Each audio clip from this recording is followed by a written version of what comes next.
Hello students, तो स्वागत है आप सभी का आपके यूट्यूब चैनल पे। यार महाराष्ट्र बोर्ड एचएससी स्टूडेंट तो यार काफ़ी कम टाइम रह गया पेपर के लिए, तो मैं होप करता हूँ आप लोग रात में भी पढ़ाई कर रहे होंगे।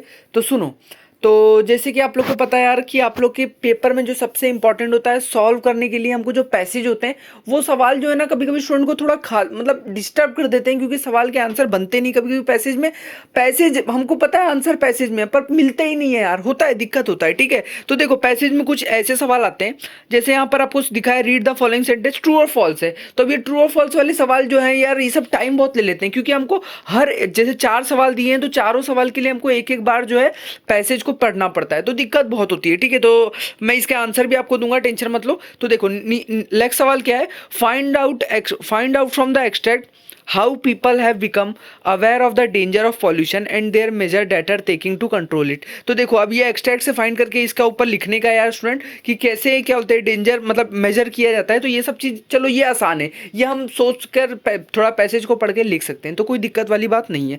एक्सप्लेन द अगला सवाल है, explain the relation between the progress in knowledge development of science and deeply change environment. तो ये भी ठीक है यार, सवाल आते हैं तो ये हम लिख सकते हैं। तो ये जो दो दो मार्क के ना, मैं इसको एक बात बताऊँ आपको, इसमें जो है ना अपना थोड़ा ज़्यादा लिख दो, कम से कम ना आधे पेज से ज़्यादा लिख दोगे ना तो एग्जामिनर को लगेगा कि हाँ बच्चे ने मेहनत की है, तो वो 1 से 1.5 नंबर आपको पक्के से पक्का दे देगा। ठीक है, तो अगर आप ये 2-4 लाइन में लिख दोगे ना तो आप लोग को वो 1 नंबर से कम भी दे सकता है, तो इसलिए 2-4 लाइन में नहीं, कम से कम बड़ा लिखो। ठीक है, नेक्स्ट है आपका यार एक आपको यार यहाँ पर सवाल है, it will be to shut our eyes to the danger and pollution that human being cause, describe at least 2 step that you will take to protect. तो आपको खुद से डिस्क्राइब करना है कि आप क्या ऐसा स्टेप लोगे जिससे इन्वायरमेंट को कम कर पोल्यूशन को कम कर सकते हो, तो वो आप लिख सकते हो। ये अपने मर्जी से लिखने वाली चीज़ है, ऐसा आप लिख दोगे। ठीक है, लैंग्वेज स्टडी, सबसे इंपॉर्टेंट लैंग्वेज स्टडी यहाँ पर आता है। यहाँ पर जो है पक्का स्टूडेंट के मार्क कट जाते हैं, तो 2 मार्क का है।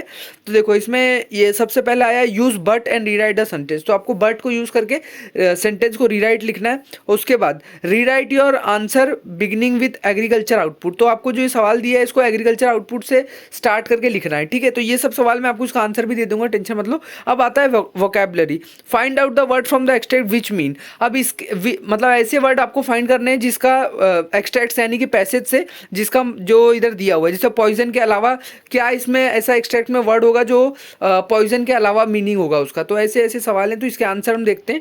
तो जैसे कि यार यहाँ पर आंसर देख सकते हो, ट्रू फॉल्स ट्रू जो भी है, ट्रू फॉल्स फॉल्स ट्रू। यहाँ पर हम सबसे पहले इसमें आते हैं। ठीक है, लैंग्वेज स्टडी A5 में आते हैं, जो कि लैंग्वेज स्टडी थी हमारी। तो देखो बट यूज़ करना था, तो बट कहाँ यूज़ किया, the sea has a great capacity to break down all kind of a waste but this capacity is not unlimited. तो ये यहाँ पर ऐसे यूज़ हुआ है। नेक्स्ट आता है agriculture output has been increased by fertiliser and insecticide. ठीक है, तो पॉइजननेस के लिए जगह जो पैसेज में वर्ड दिया है वो टॉक्सिक है, पॉइजन और टॉक्सिक, चलो लग रहा है same same. Not able to provide children, तो उसको स्टेराइल बोलते हैं, जो not able to provide children उनको स्टेराइल बोलते हैं।